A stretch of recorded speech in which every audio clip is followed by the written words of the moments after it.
Thanks for staying tuned, Niger Delta Today. Well, the task of legislation in the Niger Delta region, with special focus on the Akwa State House of Assembly, will be forming the crux of our conversation. Next, we have in the studio with us the Chairman Committee on Information, Akwa House of Assembly. He himself is a member representing Ikotep-Benel-Borokara State constituency in the person of Honorable Jerry Otu. Honorable, you're welcome on Niger Delta Today. It's good to have you on the program. Thank you. Thank you for joining us, sir. Thank you. Well, the House of Assembly has been busy in a couple of days now. Just recently, you confirmed commissioners that went ahead to receive their portfolios from the executive. If you could just shed more light on how that went, especially the process of screening of the commissioners, and how you would say you rated the process so far in terms of the character of the persons that went ahead to become commissioners and special advisors in the state. Thank you very much. Just as you've introduced me, my name is Jerry Anson, a two-member representing the good people of Ikotep-Benel-Borokara State constituency, Chairman Committee on Information. Yes, we've just made the commissioners the nominees that the governor sent to the House.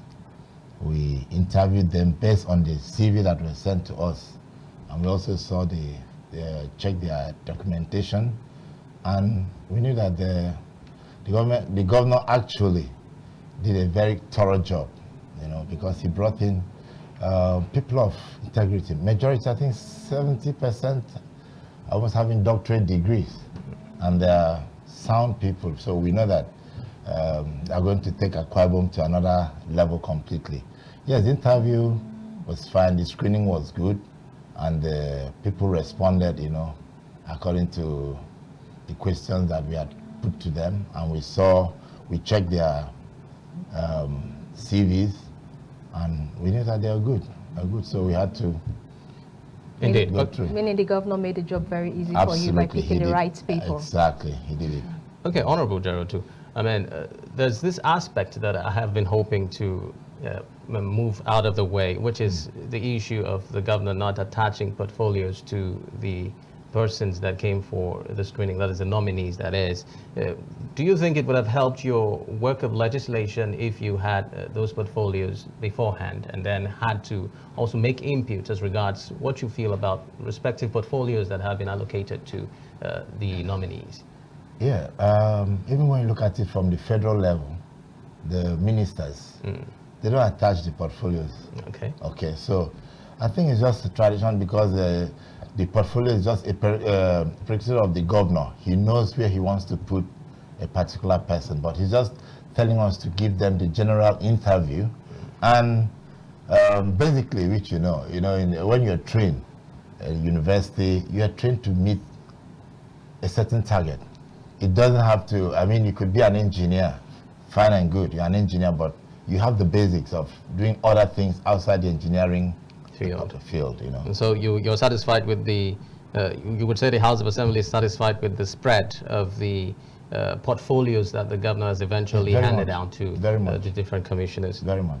Let's talk a little bit about the issue of the Ministry of Agriculture focusing on cultivating interstate dependent agricultural produce in the state. We know that one of the major cardinal mantra of the governor is agriculture and ensuring that there's food sufficiency in the state. How is that coming along?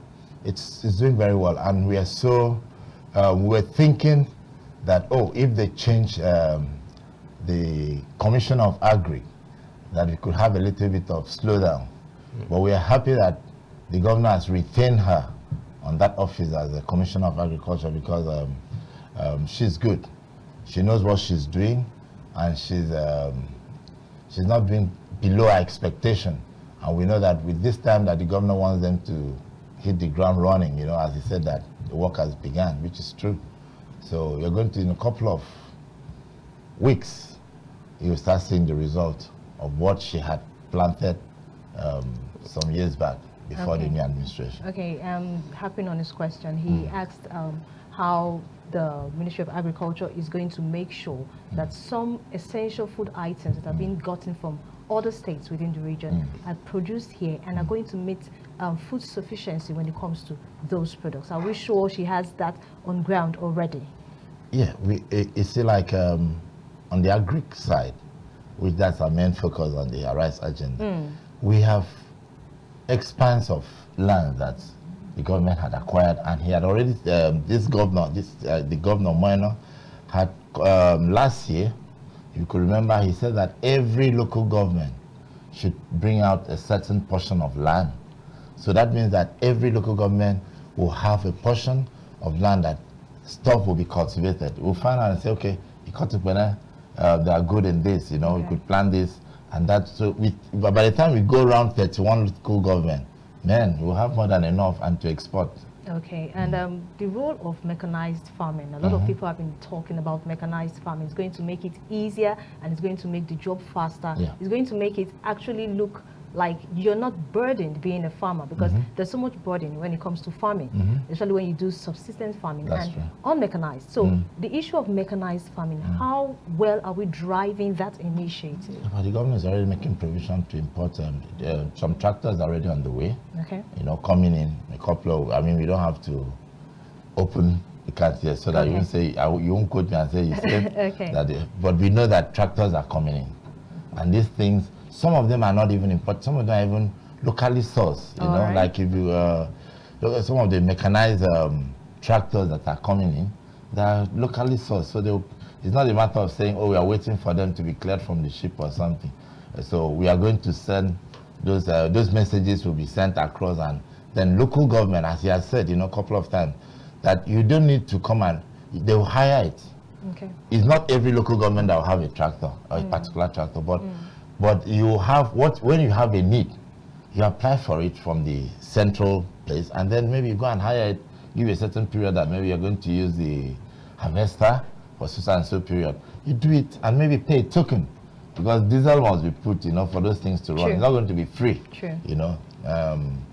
That's what we're going to do. Okay, Honorable too, by virtue of your office as Chairman Committee on Information, I'm sure you have, you're privy to a lot of events happening within the House of Assembly, which is of course part of it being the recent public hearing that was conducted on the... Just 2 days back. On the College of Education and changing it to University of Education. That's right. Now, we had a memoranda that was put out by the provost saying that there has been a sharp decline from 2023, where they had 4,000 over 4,000 intakes, but it has drastically reduced to about he mentioned about 69 or thereabout. That's and even a further decline to about 20 or thereabout.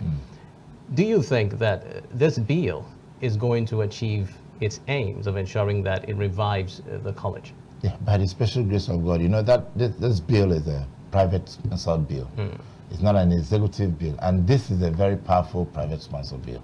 It has, you could see if you had come in, if you were part of it, you see that we had an overflow. We've not had such a thing for a long time in a public hearing. So people had come in because it's a driving force. Education is nothing we could play with, because when we were having the TTC, teachers training, fine, you wouldn't want to have a child that would say, you just want to go and be a teacher. You want a child, even if he or she wants to be a teacher, let he or she also pass through the 4 walls of a university. Even with those that have graduated as graduate from the education universities, and maybe they did education, work is still difficult. How much more, you know, those that are in TTC and everything. So they need to step up, and acquire has come of the age, you know. Other states who are not even competitive to us, they are already turned their colleges of education to university. So we can't lag behind. We have to step up so that we can be able to, you know, export educational system too. Indeed. And we also attract more to come in. Okay, now speaking about stepping up, this is already a college of education being transitioned to a university of education. Yes. Do you think the college of education in itself, it's not going to transition along, the modus operandi for the college of education, it's not going to transition along to the university, making it still look like it's not up to par with global standards? No, when you see, they have standards.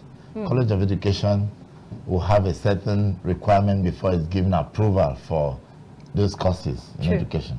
Now, when it gets to university level, it has to step up. So that's why it has to come through the House, so that we make laws that make sure that the operation of the university is quite different from that of College of Education. College of Education has their limitation, but university has got a wider, spectrum. Okay. Yeah. I want to take you back to the agricultural thing. You talked about the tractors being Yes. leased out to the Will be farmers leased out, who want to go at a into very mechanized farming. That's good. a very commendable one. But I also want to ask, will these farmers be trained to operate these machines, or they would also pay for the skilled labor to operate these machines on their farms? Beautiful. Even if you buy a car, you have to go for, and you've never driven a car before, and it's a nice car, you have to go for training. True. Yes, and when you are trained, because these machines are not going to be cheap, as you know, they are huge machines. So there are people that are already trained on that aspect. Okay. And then we'll also have people that will be trained to train those that are coming to use them too. Because they cannot just carry a machine and give, because you can drive it, a bus, and they say, come and take this. What if you destroy the machine? It will affect the system that what you're going to do. So they are going to be professionals first that will train them, who handle the meantime while you train the other people. And it can be in a local government. They'll just, maybe the local government chairman would rather maybe say, those that already have skill in driving maybe big vehicles, apply. Then out of maybe few numbers, he will just select a few and send them. So they will become the staff of the. And maybe ambassadors to train others as well. Oh yes, exactly. Okay. Thank you for clearing that up. All right, Honorable Chu, let's take you to the civil service. Recently, the state government began this verification exercise, and I understand that the House of Assembly took notice of it. On the floor of the House recently, there was a motion passing a vote of confidence on the governor, and of course, suggesting that the verification should be regularized in such a way that it achieves its aims of ensuring that persons who are ghost workers are flushed out of the system. Would you want to share some light on that? Yeah. See, this verification thing is done everywhere in the world. I don't know why it took some time for us to get to this level. Okay, because you see, over time, you are employing, and people get old, people retire, people travel, people just shut down. Like in the military, they will say, you're just leaving the job without, you just run away. No reason. Maybe your brother in America will call you, your visa is out, and come in and, just leave that job. And then that person is out. But every month, the money is still going to his account. They're still paying money to his account. And he doesn't refuse the money. He doesn't refuse the money because they could have money. In quote, they could have an agreement with whoever is in charge that, don't worry, since you are not around, I'll cover you. You do this, 50% for you, 50% for me. It could be done anywhere. It's not only Akwa Ibom. But here, the governor being a man of his word, he said, let us know who is working in the civil service, so that when there is opportunity for employment, we now know what to employ. You can't just continue employing without checking your data. How many people are there? How many people have retired? How many people are dead? How many people have traveled? How many people have lost their job one way or the other thing? So we need to have, so that verification exercise is going to be a very regular thing. And I believe that subsequent government, after the 2 terms of Umano, subsequent government will also follow it because they will see the impact. Now, these verifications, is it going to also cater for those who are perpetual absentees in the course of their duties? Oh yes. But once once they feed your name into the system after the verification, and they say that you have not come to work for 2 years or something. How would they know you have not come to work? Are all the government-owned schools having the digital clocking system? Not all. Okay. Not all, but even those that don't have the digital clocking system, they should have the manual, because they'll tell the head of the school, whoever is the head, whether it's the principal or rector, people should be able to sign. Okay. You talked about cover-up. when it came to Yeah. that issue of money, Yeah. you're not around. Yeah. So don't you think there's also the issue of cover-up that cannot be detected with the manual sign-ins? Now, see what happened. Let me just take you a little bit. When we had the local government tour, when we did the local government tour, you know, when we went to certain local government, we will say, okay, are these the staff of the local government? Because we had given them notification that that we are coming for inspection to check their scorecard. Okay. And there were a lot of, we said, okay, please, let us have the books, the record book, the time book and everything. Okay. And we noticed some funny things there too. So I believe that those things will not repeat themselves again, because they have learned, because we have also wrote report to the government that this is what we noticed.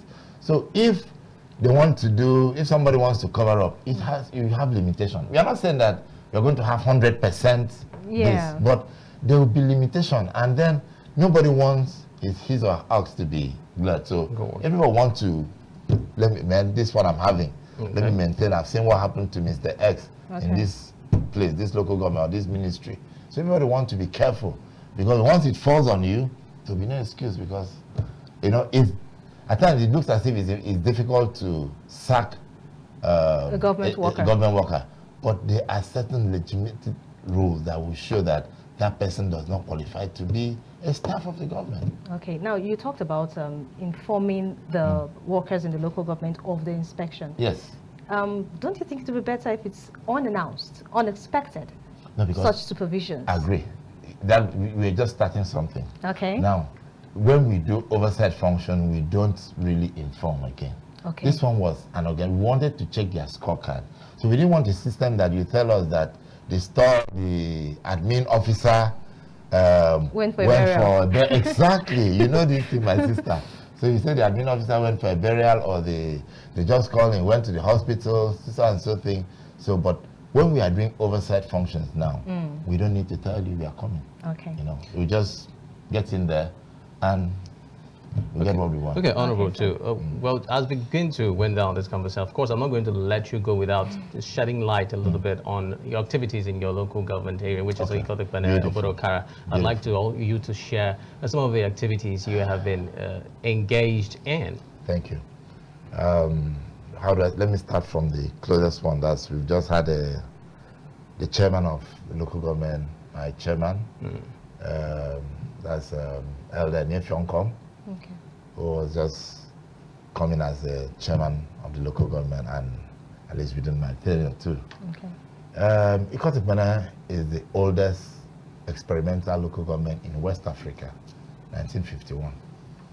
And when we say old, we are not just saying, we are not the one that wrote. You can Google it and you see it.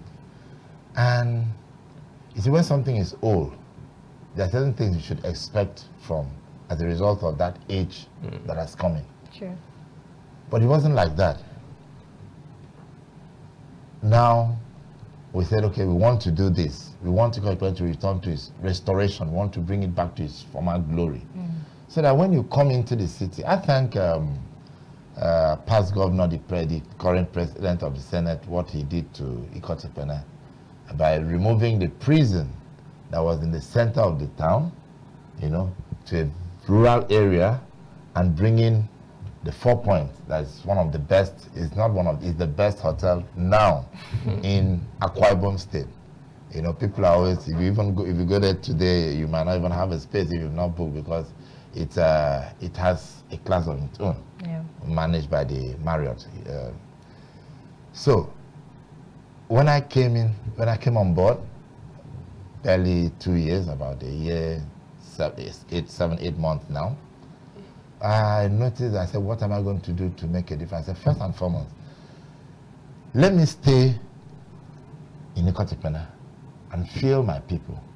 Fine, my office is in Uyo, and at times we argue with my friends. They said, no, you're supposed that you're not a local government chairman, you're supposed to stay. I said, no, let me feel the pulse of my people first. Because when I stay with them, I can feel what they're feeling. Sure. And they will have more access to me. If I come into you to stay, it will be cheaper for me. I'll explain to you. If I'm staying in Ikotek, but somebody is having a problem of 5,000 naira, okay? He borrows 3,000 to come and meet me in Rio. And he comes to you, I'm here with you. And he stays, they said, no, Jerry is not around. He stays after from your studio, maybe I'll go for another function. And he stays the whole day, and he gets hungry, he gets tired, he goes back. But he had told the person that brought him that he's coming to see his house member. Now, is his problem 5,000? It's now 8,000. True. The 5,000 problem that was on ground, and the 3 that he has borrowed. Now, do you think that when next I come in to campaign for votes, that person would genuinely be happy to vote for me? Okay, in other words, you're canvassing public office holders like yourself, staying in their, residing in their local government areas. As much as possible in your domain, because that's where you get the vote. Okay, how cordial is your relationship with the current chairman of Ikot local government area? That's what I've just said. We've been childhood friends. And he's doing exactly. I mean, he's the right peg in the right hole. All right. Yes. Just before we let you go, Honorable, the relationship between the legislature and the executive has over time been said to be very key when it comes to being able to drive the democratic values of any state in the federation. Would you say that it is commendable what you have been able to achieve so far, talking about the harmony between the legislature and the executive? Bearing in mind the realities within the Niger Delta region, we have Rivers that is currently having issues. We have Edo. There are also issues that the legislative, when you talk about also Lagos away from the Niger Delta region now, a lot of issues at the legislative arm of government in comparison to the executive. How would you rate Akwa Ibom in terms of that? And are you excited about the harmony that exists between the two arms of government? Absolutely. Unfortunately, if I were to be from another state, I would have wished to come from Akwa Ibom because of the peace, the relative peace we're experiencing now. But it all depends on, they say when the fish wants to get rotten, it starts from the head. From the head. Yeah, and we have a very good leader. We have a man that has encompassed everyone. He's not a governor of PDP. He's a governor that has embraced everybody. So you don't have any cause to do anything otherwise.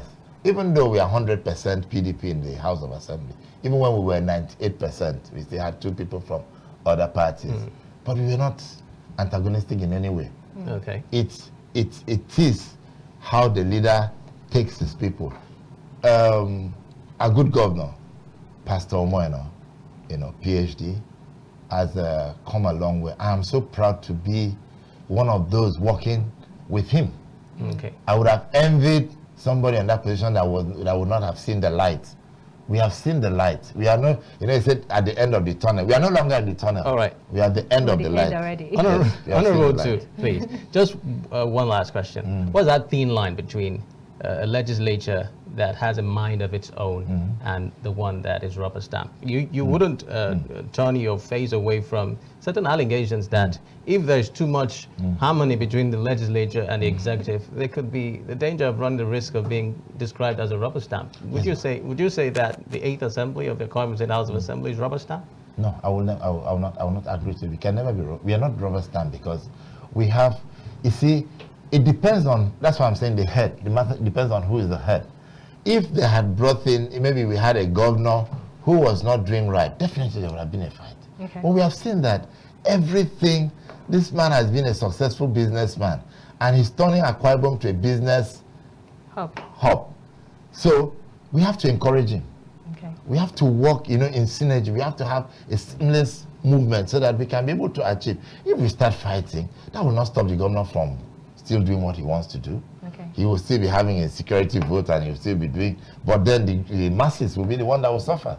And we have been voted by the masses to come in and make their lives better. So why are we bringing, I've attracted 2 good projects into my constituency. If I was fighting, would they have considered me? Yeah. I brought in they're going to build the models primary school in my village, Ikodewa, and by a couple of weeks, they're going to start the international market in Ibiakwan. That's we call it Connect 2 again. So, but if we were fighting, would those things have come into? They have said, no, don't give that fighter. Let's look for, So, and generally, we are principled people. Okay. We have, we have a good speaker too, who is a listening father, and he knows how to take our request to the governor. Okay. Thank you for shedding more light on the inclusive governance of Governor Moino. Now, speaking of inclusive governance, earlier on you talked about you would recommend that political office holders reside in their domain. Yeah. Now, some people will not share that view. How else then would the people of their constituents be able to reach out to them? Not for things like 5,000 naira, for serious opposite issues when they are not residing. What is the easiest way? People would like to know. Well, if you can't, I'm not saying everyone should be like me. True. I'm a rural man, just like my governor says. I love to live. There's so much peace when you live at home. You know, the traffic over here is too much of bustling. And I enjoy ride, you know, so I like that drive. Okay. And by the special grace of God, we have good roads from every local government to the city center. They say, the city center, you call it. So when you can see that if we had bad roads, we can give excuse. It takes me less than 20 minutes to drive from Ikotipene to my office. And I go back and the same thing. Yeah, true. But how will those people... we are running out of time, but thank you very much, Honorable Jerry. I would like to answer her. Okay. Okay. I would like... It's not just the distance. Yes. When they come to town, how do they have that one-on-one conversation with the person representing them in their constituency? We all, every member has got an office.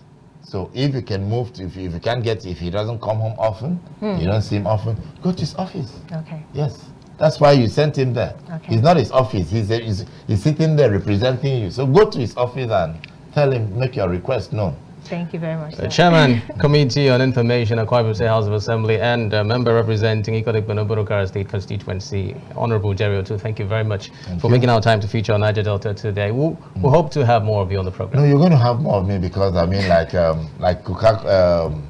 CNN would say that a man that does not advertise is like blinking in the middle of the night. It's only him that knows what he's doing. Sure. So I need to let the world, not just Akwa Ibom, we are taking Akwa Ibom to the world and we are bringing the world into Akwa Ibom. Okay. So I need to let the world know how we are doing it. All right. Thank you very much, Honorable. Honorable. We'll take a